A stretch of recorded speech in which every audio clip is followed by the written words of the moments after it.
উইকডেগুলোতে যখন অফিসে তাড়া থাকে, স্কুলের তাড়া থাকে, তখন আমি এইভাবে রুই মাছের পাতলা করে ঝোল বানিয়ে দিই।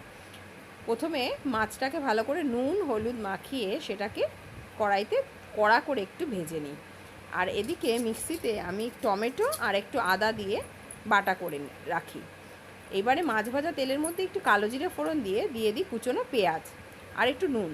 এবারে পেঁয়াজটা যখন একটু কালার চেঞ্জ হয়ে আসে তখন তার মধ্যে টুকরো করা আলুগুলোকে দিয়ে ভালো করে নাড়াচাড়া করে ভেজে নিই।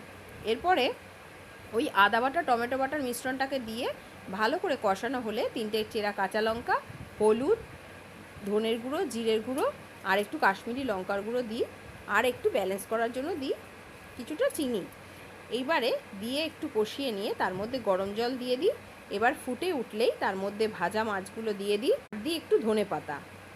এবারে কিছুক্ষণ রান্না করে নিলেই ব্যাস তৈরি খুব তাড়াতাড়ি রুই মাছের ঝোল।